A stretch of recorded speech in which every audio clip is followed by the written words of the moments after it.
Hi friends, welcome to my YouTube channel Sanjay Academy. कैसे हैं आप सभी लोग। आज हम लोग सीटेट जुलाई 2024 में एसएसटी का पेपर कैसा आया था इसको डिस्कस करने वाले हैं। देखिए, जो आपका सीटेट का एग्ज़ाम होता है इसमें बहुत से क्वेश्चन ऐसे होते हैं जो प्रीवियस ईयर से रिपीट हो जाते हैं, तो हमारे लिए जो है इम्पोर्टेंट हो जाता है कि हम लोग प्रीवियस ईयर को कर लें। तो आज हम लोग 7 जुलाई वाले पेपर को करने जा रहे हैं। ठीक है, इसमें 60 प्रश्न आपको होते हैं करने 60 मिनट में और 60 ही मार्क्स के होते हैं। तो ये पेपर आपको 1 घंटे में करना है पूरा। 60 ही क्वेश्चन है, मोस्ट इम्पॉर्टेंट क्वेश्चन है। आप लोग ने अगर इस क्लास को पूरा देख लिया तब आप बहुत सी चीज़ें होंगी जो आप सीख जाएंगे, जिनके लिए आपको अलग से पढ़ने की कोई ज़रूरत नहीं है। चलिए अपनी क्लास को स्टार्ट करते हैं, आराम से करेंगे क्वेश्चन। ठीक है, देखिए सबसे पहला क्वेश्चन है हमारा, भारत के भौतिक मानचित्र में यदि आपको दक्कन के पठार को दर्शाना है, मतलब पहचानना है, तो किस रंग से दर्शाया जा सकेगा। ठीक है, तो कुल मिला के जो रंग होते हैं हम किस रंग का प्रयोग करेंगे। अलग अलग रंग का प्रयोग करते हैं अलग अलग चीज़ के लिए। जैसे पानी के लिए हम ब्लू का प्रयोग करते हैं। ठीक है, और इसके लिए हम दक्कन के पठार के लिए, कुल मिला के पठार के लिए हम जो है पीला रंग का प्रयोग मैप पर करते हैं। तो 31 का हो जाएगा हमारा 4। क्वेश्चन नंबर 32, निम्न में से मृदा अपरदन और क्षीणता को नियंत्रित करने के उपाय का चयन कीजिए। मल्च बनाना, अतिचराई, वैदिक फार्म, ठीक है, बीज की फसल उगाना। तो देखिए जो अतिचराई होती है इससे तो जो बढ़ता है ज़्यादा। ठीक है, मृदा अपरदन जो होता है, सॉइल इरोजन होता है, जो मिट्टी का कटाव होता है वो इससे बढ़ता है। तब बी वाला तो सही ही नहीं होगा, तो बी जहाँ है वो गलत हो जाएगा। तो जे भी नहीं होगा, जे भी नहीं होगा, तो इसमें कौन सा सही हो जाएगा, दूसरे में हमारा दूसरा वाला आंसर सही हो जाएगा। देखिए पेपर जो है बहुत ज़्यादा लेंथी है, तो क्वेश्चन नंबर नहीं आ पा रहा है, इसके लिए आपको चिंता करने की ज़रूरत नहीं है। क्वेश्चन नंबर 33, पृथ्वी की गतियों के बारे में निम्नलिखित कथन ए और बी पर विचार करें और सही विकल्प का चुनाव करें। पृथ्वी का अपने अक्ष पर घूमना घूर्णन कहलाता है, बिल्कुल सही है। पृथ्वी का अक्ष एक काल्पनिक रेखा जो अपनी कक्षीय सतह से 33 से 1/2 कोण पर बनाती है, नहीं, ये गलत है, बी वाला हमारा गलत है, जबकि जो पहला वाला ए है वो हमारा सही है। तो इसमें कौन सा हमारा सही हो जाएगा, ये सही है और बी गलत है, तो इसमें हो जाएगा हमारा चौथा वाला सही। क्वेश्चन नंबर 34, अकबर ने निम्नलिखित में से किन सरदारों को वतन जागीर दिया था। ठीक है, तो आपको ये बताना कि वतन जागीर जो है वो किसको दिया था। सिखों, मराठों, भारतीय मुसलमानों, सिसोदिया, राजपूतों।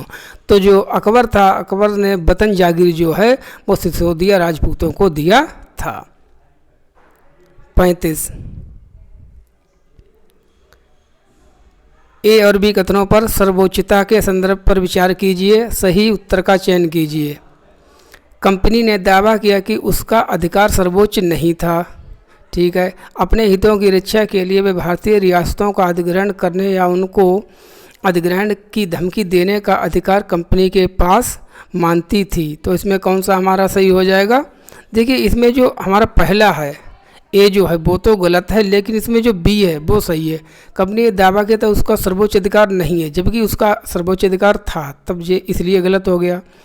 ठीक है, और जबकि बी वाला हमारा सही है, तो इसका कौन सा सही हो जाएगा, इसका हमारा चौथा सही हो जाएगा। 35 का 4।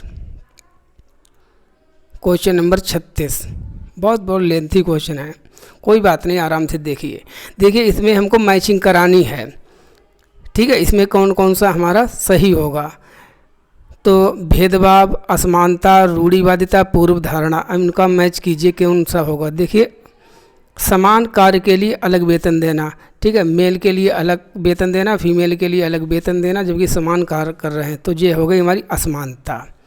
ठीक है, रूढ़िवादिता क्या होती है, रूढ़िवादिता होता है लड़कियां या लड़कों के प्रति जो भी हमारे पुराने विचार होते हैं, तो इसका सी का हो जाएगा हमारा चौथा वाला। और क्या है हमारा पूर्व धारणा क्या होती है, ग्रामवासी अंधविश्वासी हैं। ठीक है, तो मान लीजिए इतने हमें पता, मैच कर लीजिए। जैसे बी का हो गया फर्स्ट, तो बी का फर्स्ट देखिए कहाँ है, पहले वाले में भी है और चौथे वाले में भी है। सी का फोर्थ देख लीजिए, सी का फोर्थ केवल चौथे वाले में है, ठीक है।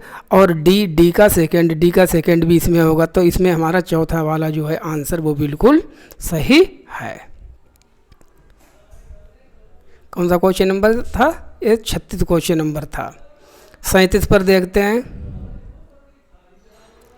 दिए गए ए और बी पर विचार कीजिए, सही विकल्प का चुनाव करना है।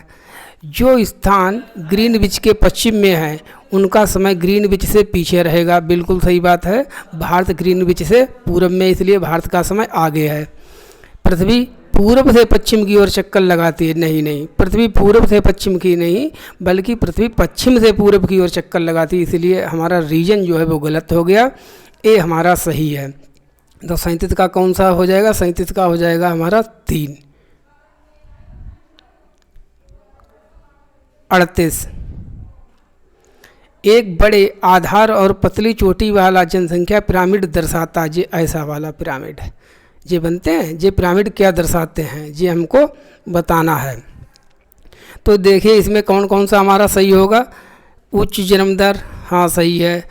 वृद्ध आयु वर्ग में उच्च मृत्यु दर, ये भी सही है। तुलनात्मक रूप से अधिक युवाओं की संख्या, ये भी सही है। डी में क्या है? शिशुओं में मृत्यु की अधिक दर या संख्या, नहीं, शिशु मृत्यु दर अगर अधिक होती तब जो है युवाओं की संख्या अधिक कैसे हो पाती, इसलिए ये डी वाला गलत हो गया। तो ए बी सी तीनों सही है। किस में जे हैं ए बी सी? तो ए बी सी हमारे दूसरे वाले में, इसलिए दूसरा सही हो गया। क्वेश्चन नंबर 39 है क्वेश्चन नंबर, ठीक है 39।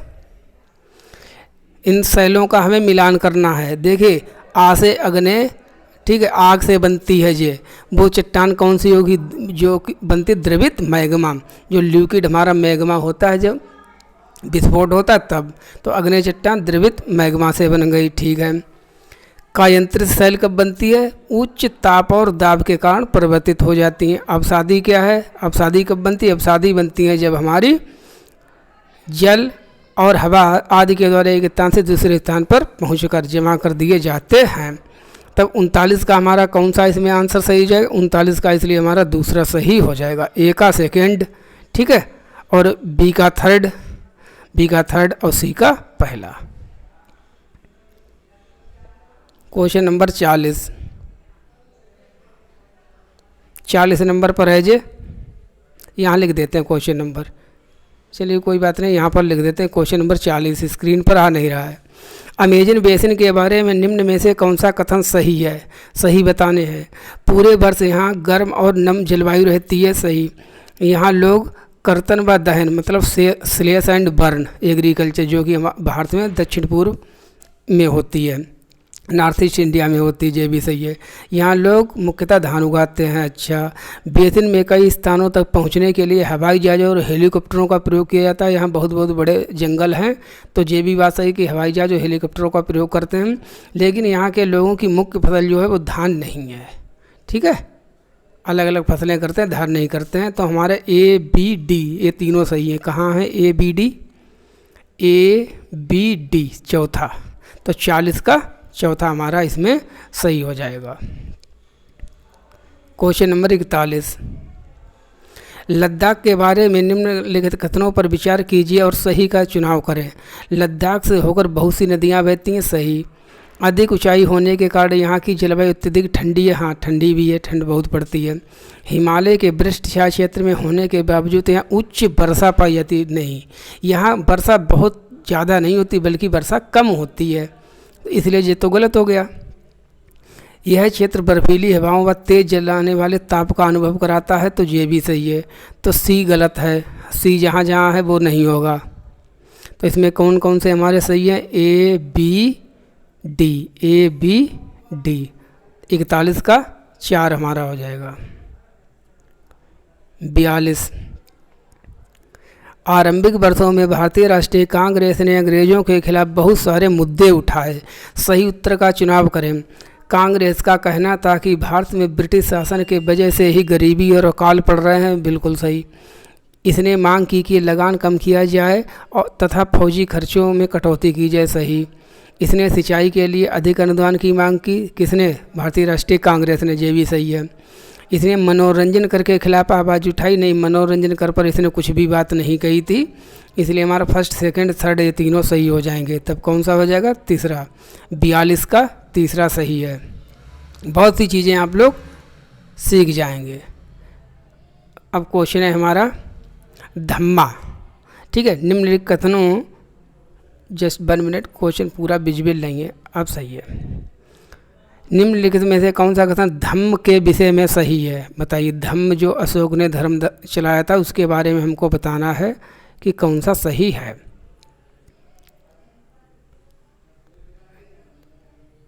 Just 1 minute. देखिए, इसमें किसी देवता की पूजा की आवश्यकता नहीं थी, सही। इसमें किसी बलि कर्मकांड की आवश्यकता नहीं थी, सही। धम्म के विचार बुद्ध के उपदेशों से प्रेरित थे, ये भी सही है हमारा। लोगों को धम्म की शिक्षा देने के लिए अशोक ने बौद्ध भिक्षुओं की नियुक्ति की थी, ऐसा इसने कुछ भी नहीं किया था। जबकि ऊपर वाले हमारे ए, बी और सी ये तीनों सही हैं। तब ए, बी, सी किस में है? ए, बी, सी हमारे चौथे वाले ऑप्शन में है। तो 43 का हो जाएगा हमारा 4। 44 क्वेश्चन नंबर। ए और बी कथन है नारायण गुरु के बारे में, ठीक है। नारायण गुरु एक प्रसिद्ध गुरु थे, इनके बारे में हमको बताना है। उनके अनुसार सारी मानवता की एक ही जाति है, सही है। ये इनका एक प्रवचन था। उन्होंने सभी को सभी गुरुओं में विश्वास रखने के लिए प्रेरित किया था। ऐसा इन्होंने कुछ भी नहीं किया था श्री नारायण गुरु ने, इसलिए बी हमारा गलत हो जाएगा, ए सही है। तब इसका 44 का तीसरा सही है, ए सही है, बी गलत है। प्लीज़ आप लोग जो भी क्लास को देख रहे हैं, ठीक, जो भी नए हैं वो चैनल को सभी लोग सब्सक्राइब कर लें, ठीक है।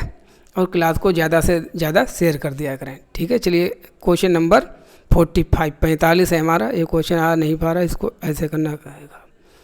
45 क्वेश्चन नंबर है हमारा। अतीत में व्यक्तियों वस्तुओं के संदर्भ में निम्नलिखित का मिलान कीजिए। बताइए। एरेटाइन, बेरी गाजा, श्रेणी, एरेटाइन पात्र, गृहपति, कौन कौन लोग थे? अब मान लीजिए मुझे ये पता है कि एरेटाइन पात्र माने कौन होता है? बर्तन। यहाँ पे है, यहाँ पर लिखा है मोहर लगे लाल चमकदार बर्तन, तो सी का इससे मिलान कर दिया, ठीक है। गृहपति किसको कहते थे? गृहपति जो हम लोग कहते थे वो स्वतंत्र कृषक को कहा जाता था। श्रेणी क्या थी? शिल्पकार और व्यापारियों के जो संघ थे उनको हम श्रेणी कहते थे। बेरी गाजा क्या था? भरूच, ठीक है। तब इसमें मिला लीजिए, सी का हो जाएगा पहला। सी का पहला कहाँ है? सी का पहला हमारा है पहले में और तीसरे में। बी का फोर्थ, बी का फोर्थ किस में है? बी का फोर्थ है पहले वाले में। तो इसका आंसर जो हो जाएगा वो पहला वाला हमारा सही हो जाएगा, 45 का पहला। Question number 46। वायुमंडल की किस परत में वायु की बहुत पतली परत होती है? वायु मतलब सबसे ज़्यादा पतली किस परत में होगी? बाह्य वायुमंडल, बहिर्मंडल, समताप मंडल, मध्य मंडल, कौन से मंडल में होगी वायु? तो वायु जो होती है वो जो सबसे ज़्यादा बाहर का मंडल होता है, एक्सोस्फीयर होता है, जो बहिर्मंडल होता है उसमें बहुत ज़्यादा पतली होती है। तो इसका दूसरा हो जाएगा। 47। यूनिटी इन डाइवर्सिटी, विविधता में एकता, मुहावरा किसने दिया था? सभी लोग जानते हैं, पंडित जवाहरलाल नेहरू जी। 48। क्वेश्चन नंबर 48 है हमारा। निम्नलिखित कथनों 12वीं सदी की मंदिर निर्माण में प्रयुक्त शिल्प विज्ञान तकनीकी के विषय में कौन से कथन सही है? आदि रचना का भार शिखरों पर डाल दिया जाता था। निर्माण में बलुआ पत्थर व पत्थर के छोटे टुकड़ों के मिश्रण का तेज़ी से प्रयोग होने लगा था। तब इसमें जो हमारा है आदि रचना का भार शिखरों पर डाल दिया जाता था, तो ये तो सही है। लेकिन निर्माण जो बलुआ पत्थर से नहीं होता था, ठीक है, संगमरमर वगैरह से भी होता था, तो इसलिए बी वाला गलत हो जाएगा। ए सही है, बी गलत है। ए सही है, ए सही है, बी गलत है। 48 में कौन सा हो जाएगा हमारा इसका आंसर? 48 का 4 हो जाएगा। ठीक है, ए सही है, ए और बी दोनों सही नहीं है। नहीं, पहला वाला भी गलत है। ठीक है, सॉरी, तो 48 का हमारा चौथा हो जाएगा। इसमें ए बी दोनों गलत हैं। क्वेश्चन नंबर 49, निम्नलिखित में से कौन सा ग्राम भोजक के लिए सही नहीं है? इसमें गलत वाला बताना है, ध्यान रखना, गलत वाला नहीं है। 3 सही है, 1 गलत है। अक्सर एक ही परिवार के लोग इस पद पर कई पीढ़ियों तक बने रहते थे। इनकी ज़मीन पर इनके दास और मजदूर काम करते थे। सही है, दोनों सही है। गांव का कर वसूलने का काम राजा अक्सर इन्हें ही सौंप देते थे। हाँ, सौंपते थे। ये न्यायाधीश और पुलिस का काम नहीं करते थे, जबकि जो ग्राम भोजक थे वो न्यायाधीश और पुलिस का भी काम करते थे उस समय। ठीक है, और इन्होंने लिख दिया नहीं करते थे, इसलिए ये हमारा गलत हो गया।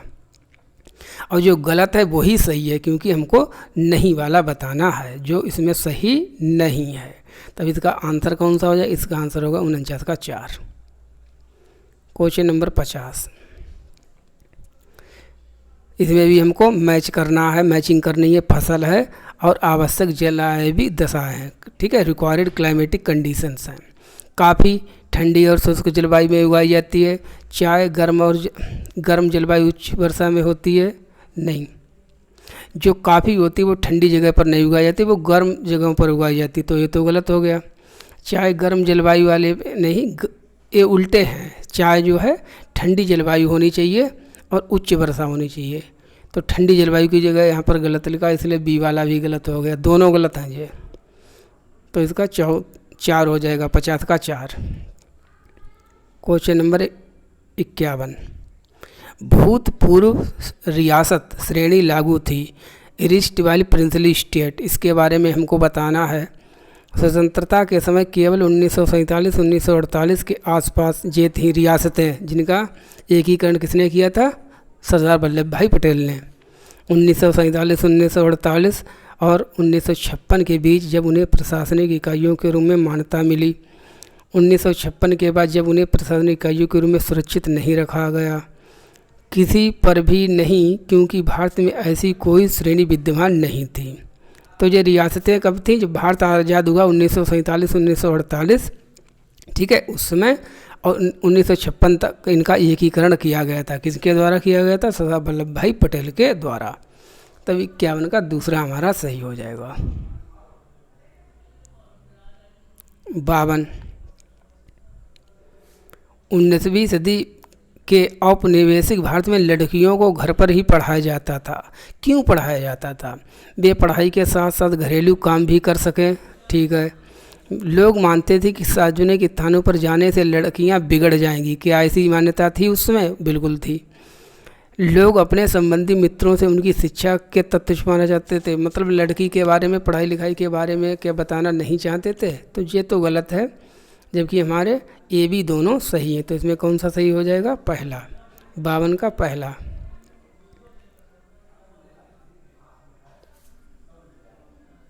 क्वेश्चन नंबर 53, देखिए कितना इजी क्वेश्चन आ गया। निम्नलिखित में से कौन केसरी नामक अखबार, केसरी अखबार किसने निकाला था?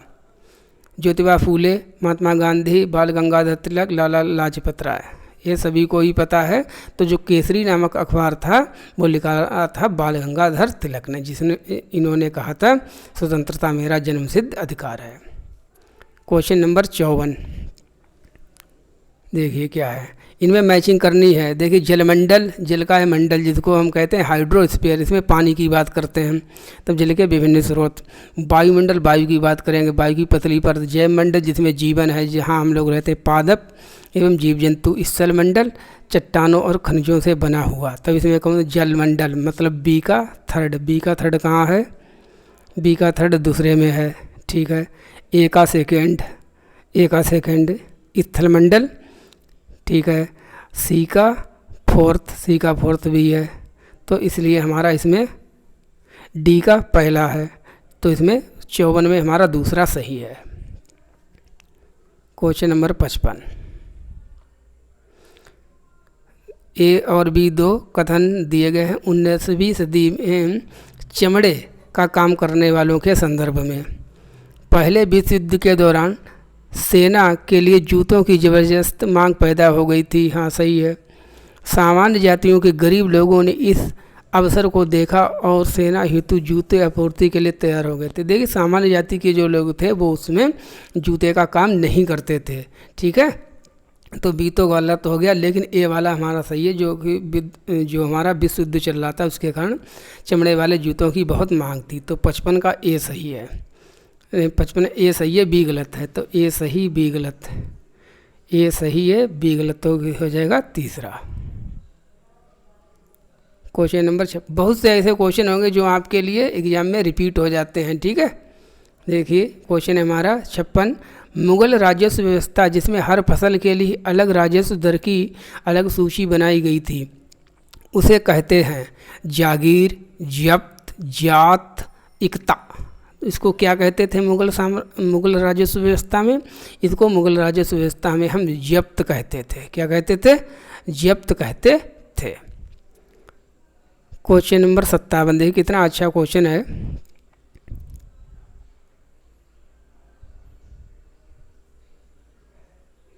सत्तावन में कहते हैं, भारत में केंद्रीय सरकार कार्यालयों के खुलने का समय सुबह के 9 बजे IST भारतीय मानक समय है। तो चेन्नई के पास क्रमशः 80 पूर्वी देशांतर तथा ईटानगर कहाँ है? अरुणाचल प्रदेश में, सबसे पूर्व में, के पास 92 45 पूर्वी देशांतर के पास स्थित केंद्रीय सरकार कार्यालयों के खुलने का स्थानीय समय क्रमशः क्या होगा? ठीक है, 9 बजे है। किसके आधार पर 9 बजे? 82 30। ठीक है, 82.5 से भारतीय मानक समय रेखा जाती है।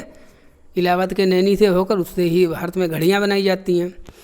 एक देशांतर पर 4 मिनट का अंतर होता है। एक देशांतर पर 4 मिनट का अंतर होता है। जो भारत में गुजरात और अरुणाचल प्रदेश का जो अंतर है वो 30 अक्षांशों का है। ठीक है, 68 7 97 25, लगभग 30 अक्षांशों का है। तब आप गुणा भाग कर लीजिए। ठीक है, तो 30 गुणा 4 कितना हो जाएगा? 120 मिनट। इसलिए गुजरात 120 मिनट का मतलब क्या है? 2 घंटे। इसलिए गुजरात और अरुणाचल प्रदेश के समय में 2 घंटे का अंतर है। अब आ जाइए इस क्वेश्चन पर अपने वापस। तब बताना कि 80 पूर्वी देशांतर मतलब चेन्नई और 92 45 पूर्वी देशांतर ईटानगर के समयों के बीच में अंतर क्या होगा? देखिए, इनमें अंतर कितने अक्षांश का है? 12 और 45। ठीक है, 12 अक्षांश 45 मिनट। तो 12 चौको 1 अक्षांश पर 4 मिनट का अंतर, 1 अक्षांश बराबर 4 मिनट। तो 5 चौको 48 और 45 है 3/4 60 का, तो आ जाएगा इसका 2 मिनट। ठीक है, 45 है 3/4, तो 3/4 गुणा 4, 4 से 4 घट के 3 मिनट आ जाएगा।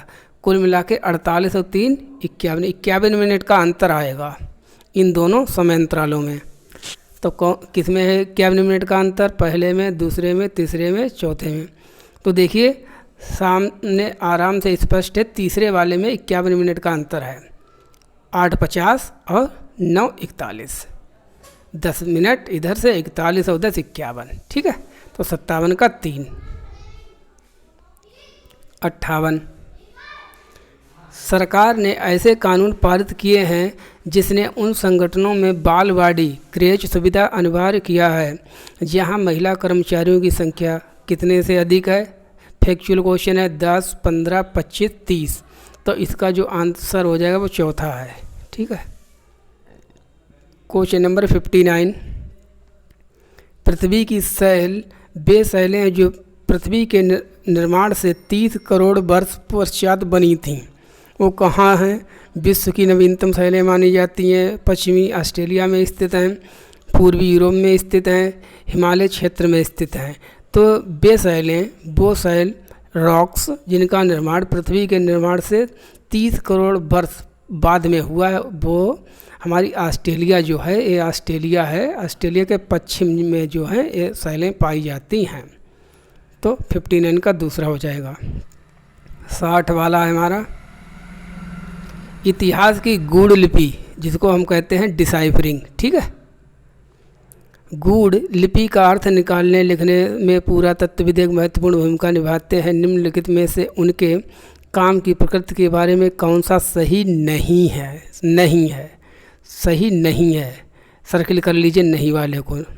3 सही है, 1 गलत है। भवनों, चित्रों एवं मूर्तियों के अवशेषों का अध्ययन सही। औजारों, हथियारों, बर्तनों, पैन आदि की प्राप्ति के लिए छानबीन और खुदाई सही। जानवरों, पक्षियों, मछलियों की हड्डियां ढूंढना सही है। लिखित सामग्री की जांच करना, ठीक, ये गलत है। जो पुरातत्वविद होते हैं उनका काम लिखित सामग्री से नहीं होता, उनका काम होता है जैसे खुदाई करना, हड्डियों, जानवरों की हड्डियां हैं, बर्तन हैं, इनका अध्ययन करना।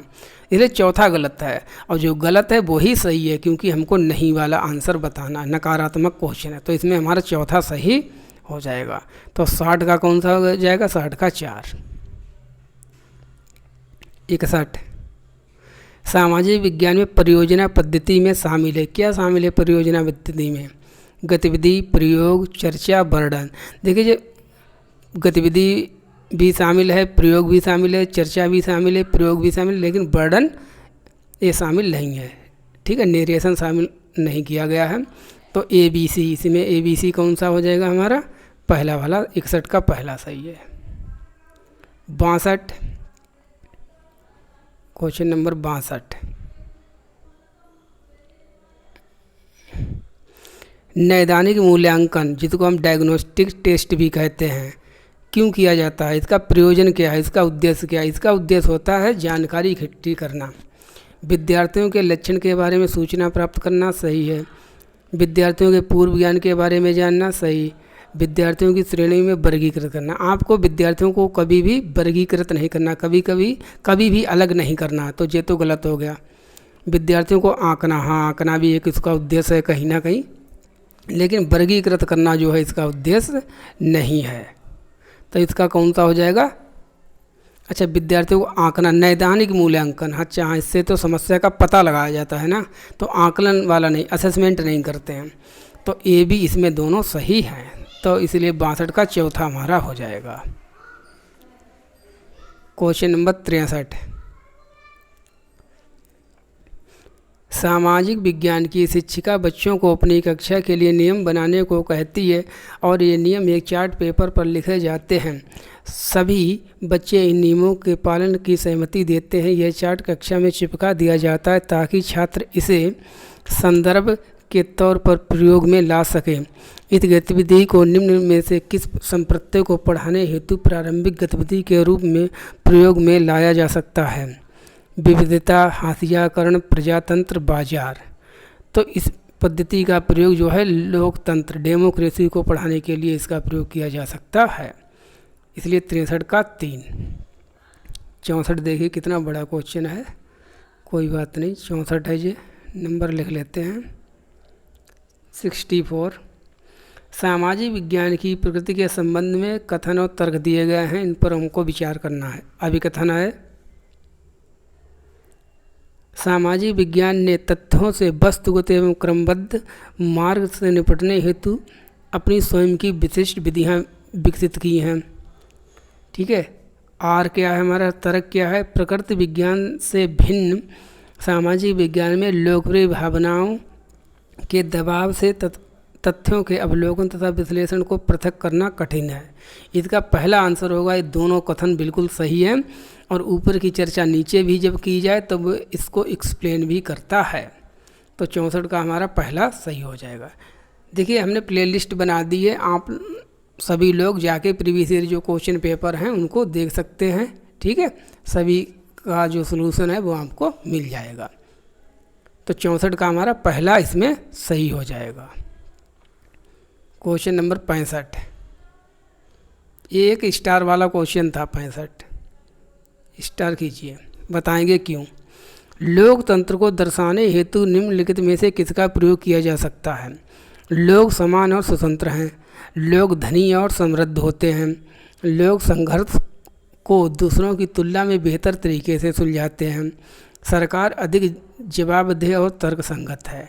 इस क्वेश्चन का आंसर जो आयोग ने दिया था आंसर की में वो गलत आया था, रिवाइज हो गया। इसका जो आंसर था आल था। ठीक है, इसमें सभी ऑप्शन सही थे। ABCD वो कोई ऑप्शन ही नहीं था, ठीक है, इसलिए इसका नंबर सभी को मिला। इसमें कोई भी ऑप्शन सही नहीं है क्योंकि इसमें सभी सही माने गए, ठीक है।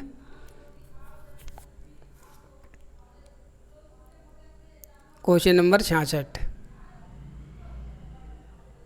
66 है हमारा।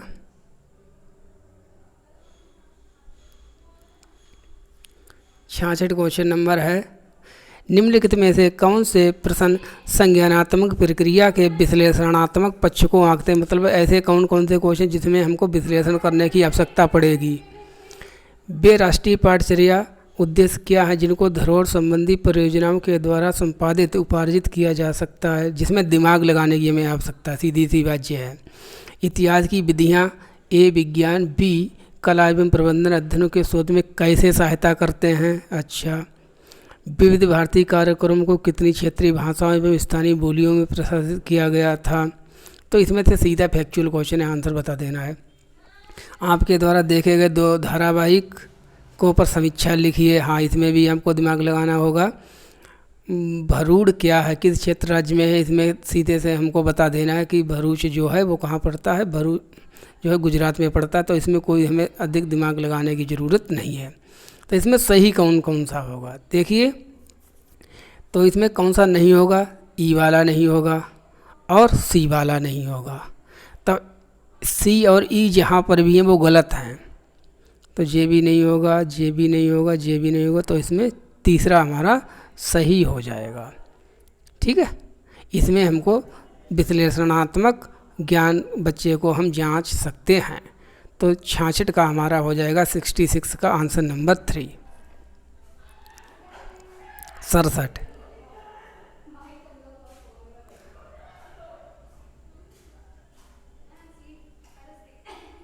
67 क्वेश्चन हमारा कौन सा है,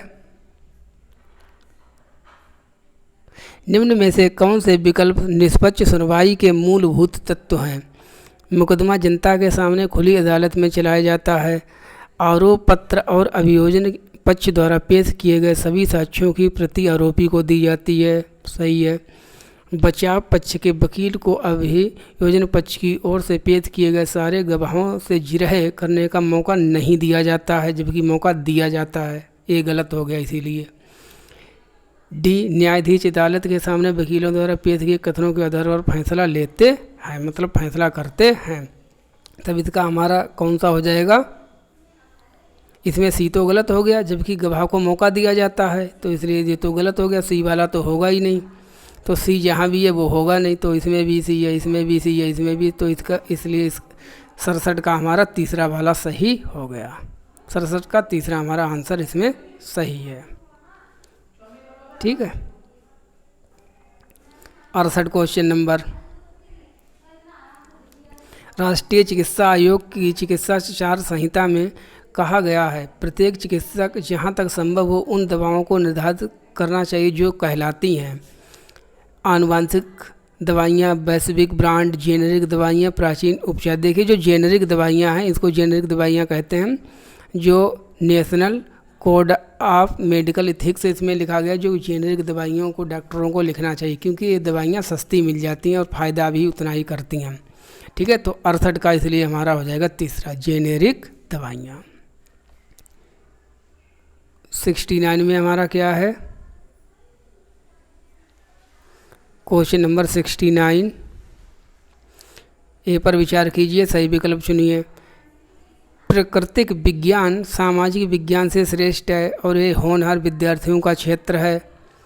बी, सामाजिक विज्ञान सामाजिक संस्कृति और विश्लेषणीय कौशलों को प्रदान करने के लिए आवश्यक है, जो वर्धमानीय स्वतंत्र विश्व में समन्वय बैठाने के लिए आवश्यक है। देखिए सभी विषय समान है, कोई ऊंचा नहीं है, कोई नीचा नहीं है। जबकि ए वाले में क्या कह रहे हैं, प्राकृतिक विज्ञान सामाजिक विज्ञान से श्रेष्ठ है, ठीक है। तो इसलिए ये गलत हो गया, ए वाला हमारा गलत है, लेकिन बी सही है। तब ए गलत है, बी सही है, कौन सा हो जाएगा इसमें, तो 69 का हमारा चौथा सही हो जाएगा, ठीक है। 70 क्वेश्चन नंबर, भेदभाव विषय पर चर्चा करने के लिए निम्न में से कौन सा संसाधन प्रासंगिक है। आप किस प्रकार से जो डिस्क्रिमिनेशन होता है उस पर आप चर्चा कैसे कर सकते हैं, ठीक है, भेदभाव जिसको हम कहते हैं। अशोक के अभिलेखों की लिपि, मानवाधिकारों की वैश्विक घोषणा, B.R. अम्बेडकर के भारत लौटने के पश्चात रहने हेतु स्थान ढूंढने के अनुभवों का वृत्तांत, वृत्तांत को कहते हैं नैरेटिव, ठीक है। एक विज्ञापन में कपड़े धोते हुए महिला को दर्शाना। देखिए, जब B.R. अम्बेडकर भारत लौट कर आए थे तो जहाँ जिस भी प्रदेश में, जिस भी शहर में वो रहने के लिए जाते थे, लोग उनके पास साथ बहुत ज़्यादा जाति पात करते थे, रूम रहने के लिए नहीं देते थे, ठीक है। ये सीधे सीधे भेदभाव से जुड़ा हुआ क्वेश्चन है। तो इसमें हमारा 70 का कौन सा हो जाएगा? 70 का 3 हमारा सही हो जाएगा।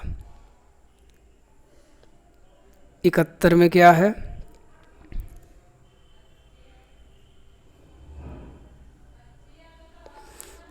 मैचिंग करनी है हमको।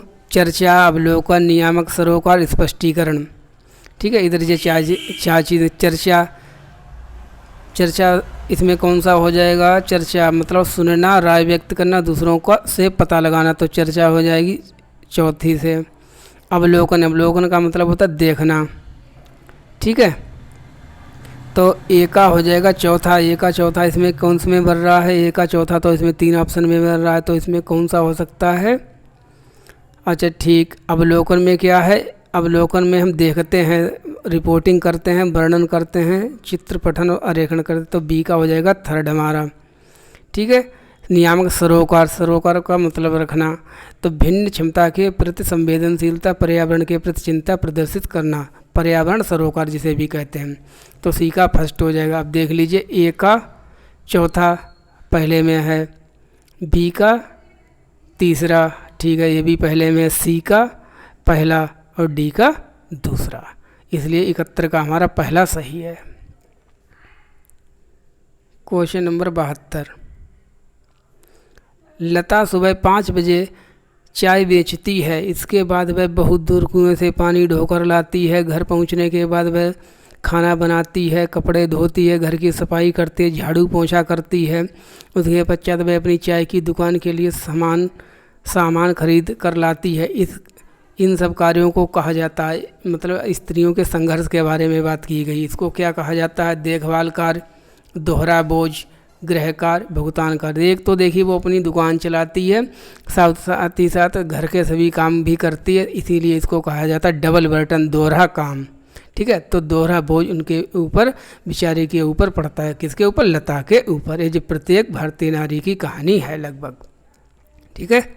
तो 72 का दूसरा। 73,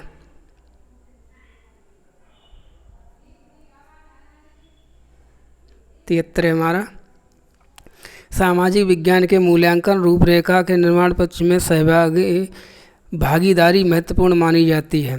समसामयिक घटनाओं और प्रचलित परिवर्तनों को समाकलित करने के लिए पाठचर्या और मूल्यांकन को केवल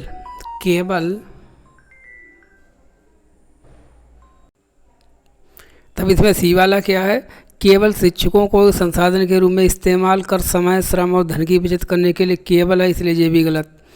शिक्षकों को अनुभवों के इस्तेमाल के द्वारा शिक्षकों के स्तर के अनुरूप आवश्यक परिवर्तन करने के लिए, नहीं शिक्षकों के अनुरूप नहीं, बालकों के अनुरूप होगा। तो इसमें बी, सी, डी तीनों गलत हैं, ए वाला हमारा सही है। तो इसमें हो जाएगा पहला, 73 का पहला। क्वेश्चन 74, कथन दिए गए हैं, ठीक है। कथन है हमारा, विद्यार्थियों को कक्षा में प्रश्न पूछने हेतु प्रोत्साहित करना चाहिए। हाँ, करना चाहिए। यह अंतर्मुखी विद्यार्थियों को खुलने में सहायता करेगा, बिल्कुल सहायता करेगा, ठीक है। जितना ज़्यादा क्वेश्चन पूछेंगे उतनी ज़्यादा हमारी शर्म छूट जाएगी। तो इसमें दोनों सही हैं, और ऊपर की चर्चा नीचे भी की गई है। प्रोत्साहित करेंगे प्रश्न पूछने से, तो बच्चे अंतर्मुखी से बहिर्मुखी हो जाएंगे, इसलिए इसमें हमारा पहला सही होगा। 74 का पहला, दोनों सही है और व्याख्या भी सही है। क्वेश्चन नंबर 75 में क्या कहते हैं? ये कार्ड हैं और ठीक अभिकथन। नैतिक मूल्य पढ़ाए भी जा सकते हैं। हाँ, एक नैतिक शिक्षा की बुक भी होती थी, ठीक है। तो नैतिक मूल्य पढ़ाए भी जाते हैं। कारण के बता रहे हैं, सामाजिक विज्ञान वह विषय जिसमें सभी आधारभूत मूल्य पढ़ाए जा सकते हैं। नहीं, सभी आधारभूत मूल्य नहीं पढ़ाए जा सकते, कुछ पढ़ाए जा सकते हैं। तो सभी की बात की, इसलिए ये गलत हो गया। तो ए सही है, आर गलत है। ए सत्य है और असत्य है। तो 73 का हमारा 75 का सॉरी हमारा हो जाएगा तीसरा वाला। 76 है, कक्षा कक्ष की दीवारों पर भारतीय संविधान में उद्धृत मौलिक अधिकारों और कर्तव्यों को लिखा गया है। ये बच्चों को मुख्यता के द्वारा सिखाते हैं। क्या किस चीज़ के द्वारा सिखा सकते हैं, मतलब दीवारों पर लिखे गए हैं भारतीय संविधान में दिए गए मौलिक कर्तव्य और अधिकार। अवलोकन बच्चे देख देख कर ही सीख जाएंगे, रोज़ उन पर निगाह पड़ेगी, याद हो जाएंगे, उनको लिए सीख जाएंगे। तो इसका क्षेत्र का पहला ही हो जाएगा, पढ़ने की ज़रूरत ही नहीं, क्षेत्र का पहला अवलोकन के द्वारा। 77 में क्या है हमारे, निम्न में से क्या एक परियोजना कार्य जिसमें छात्रों को प्रामाणिक वास्तविक दुनिया की समझ समाधान के द्वारा अर्जित किया जा सकता है। किस चीज़ को अर्जित किया जा सकता है? समालोचनात्मक सोच का विकास, विषयी ज्ञान और कौशल में सुधार, रचनात्मक और नवीनता में वृद्धि, सहयोग और टीम वर्क को बढ़ावा देना। तब परियोजना कार्य से हम किस चीज़ के बारे में समझ विकसित कर सकते हैं? तो परियोजना कार्य से जो हम प्रोजेक्ट वर्क देते हैं, इससे बच्चों में सीधी सी बात है समालोचनात्मक कौशल का विकास होता है। तो 77 का हमारा पहला हो जाएगा। क्वेश्चन नंबर 78, सामाजिक विज्ञान में एक अच्छी तरह से तैयार किया हुआ पोर्टफोलियो को बताइए। क्या ऐसा होता है सामाजिक विज्ञान में एक अच्छा पोर्टफोलियो? उद्देश्यपूर्ण व व्यवस्थित होना चाहिए, सही। विद्यार्थी के नियमित कार्यों एवं गतिविधियों को दर्शाना चाहिए, ये भी सही है। मुख्यतः रिपोर्ट कार्ड बनाने पर केंद्रित होना, नहीं रिपोर्ट कार्ड पर ध्यान केंद्रित करना लेकिन मुख्यतः नहीं करना, इसलिए ये सी वाला गलत हो गया। विद्यार्थी के लंबे कार्यों का संग्रह होना चाहिए, ये भी सही है। तो सी वाला गलत है।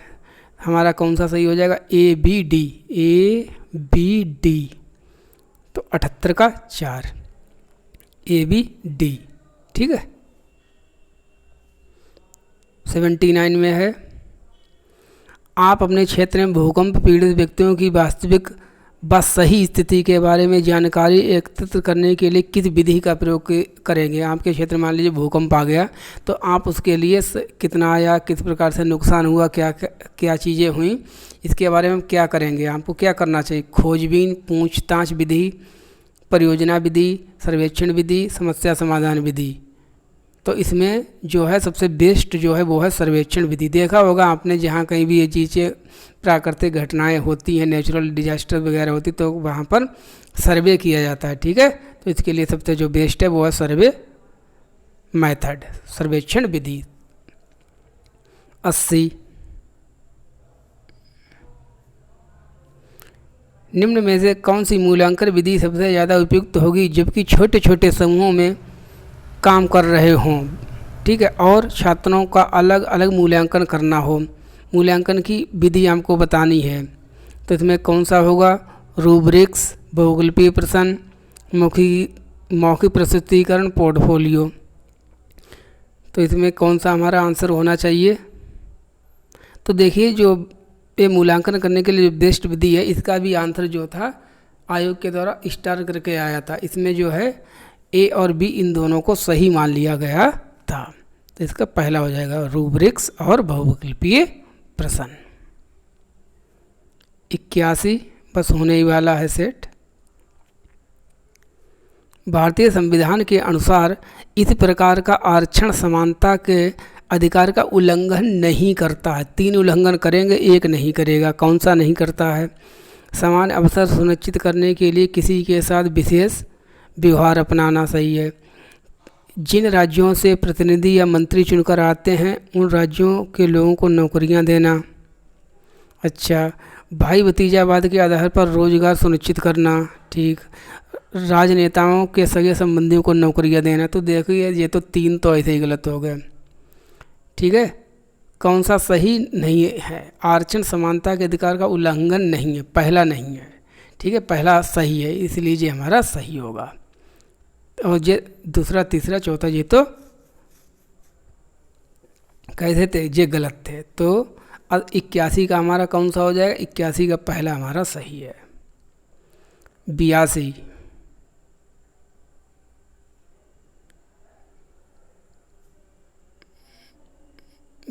है, निम्न में से कौन आलोचनात्मक चिंतन कौशल को विकसित करने का अवसर देता है?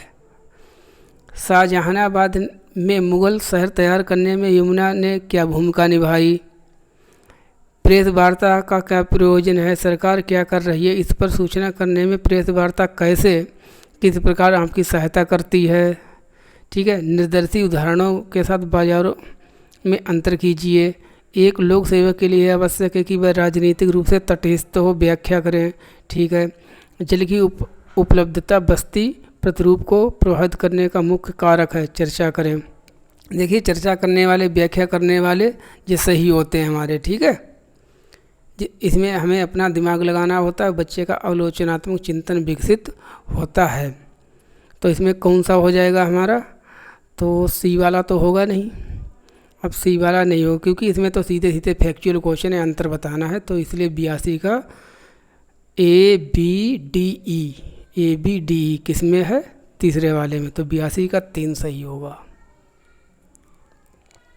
83, ग्रामीण भारत में बड़ी संख्या में जो लोग भूमिहीन हैं, जिनके पास ज़मीन नहीं है तो कम है, जबकि उनकी जीविका का मुख्य स्रोत कृषि है, कहलाते हैं क्या कहलाते हैं? सीमांत किसान, प्रवासी श्रमिक मजदूर, कृषि मजदूर, छोटे किसान। तो इनको क्या कहा जाता है?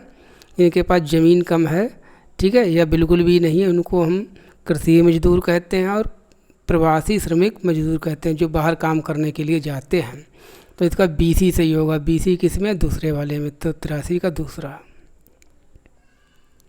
84, भारतीय संविधान में स्वतंत्रता, समानता, बंधुत्व, ठीक है, ये 3 वर्ड हैं, मोस्ट इम्पॉर्टेंट है। Liberty, equality, fraternity of the Indian constitution are borrowed from. ये कहाँ से लिए गए तीनों वर्ड?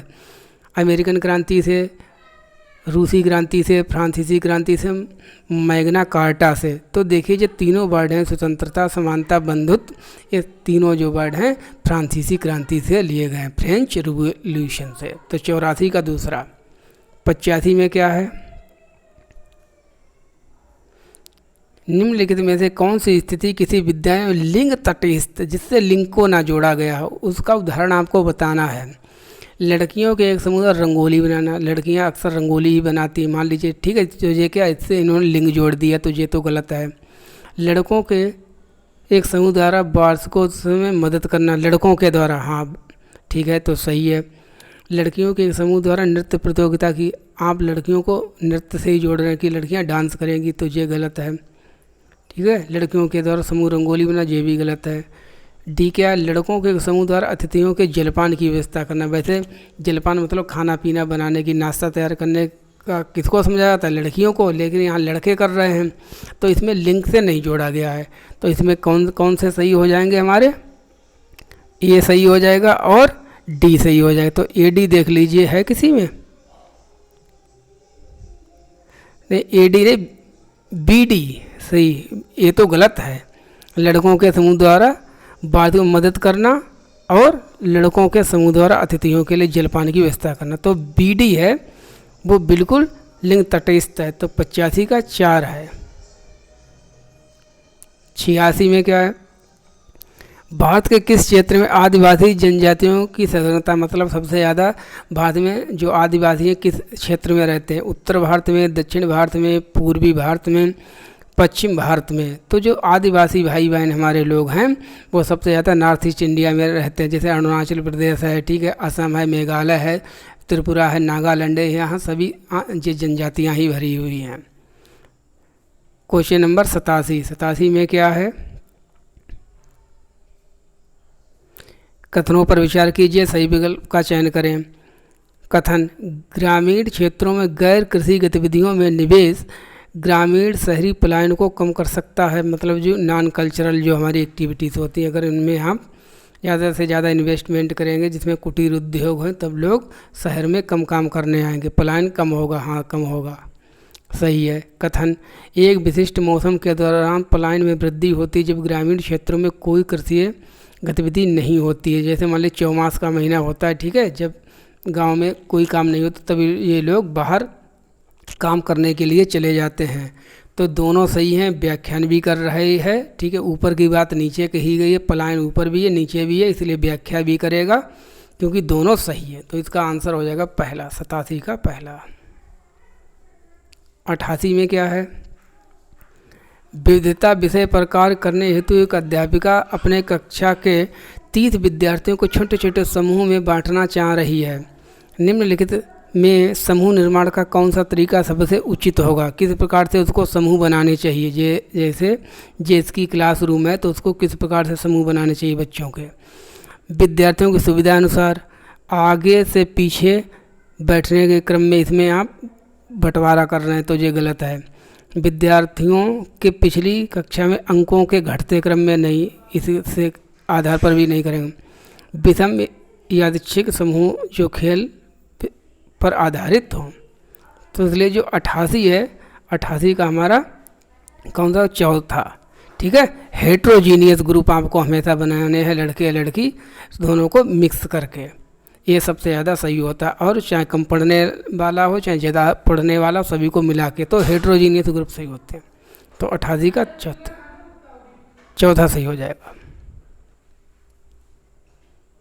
89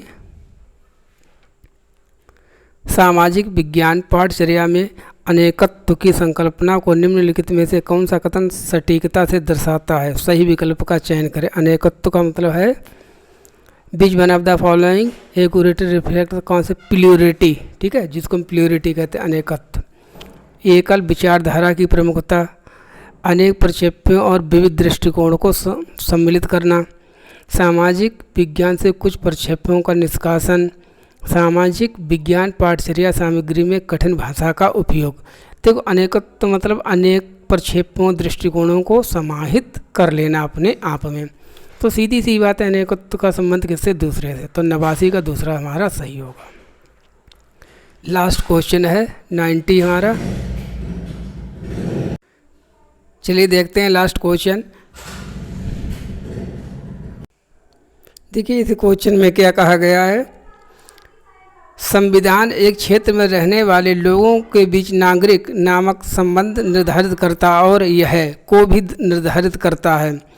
लोगों और कंपनियों के बीच संबंध, पड़ोसी देशों के बीच संबंध, लोगों और सरकार के बीच संबंध, पड़ोसी देशों और सरकार के बीच संबंध। तो देखिए जो हमारा जो संविधान है वो लोगों के बीच नागरिक संबंध निर्धारित करता और यह है किस चीज़ को निर्धारित करता है? सरकार और लोगों के बीच में आपसी संबंध किस प्रकार के बने हुए हैं। इसलिए 90 का हमारा 3 हो जाएगा। चलिए अपनी क्लास को कंप्लीट करते हैं। ठीक है, मिलते हैं नेक्स्ट क्लास में। Thank you for watching. जिस किसी ने आप लोगों ने अगर चैनल को सब्सक्राइब ना किया तो प्लीज़ चैनल को सब्सक्राइब कर लें, क्लास को ज़्यादा से ज़्यादा शेयर कर लें। आई होप आप लोग बहुत सी चीज़ें सीख गए होंगे। कैसी लगी क्लास इसके बारे में ज़रूर कमेंट करके बताएं। Thank you for watching.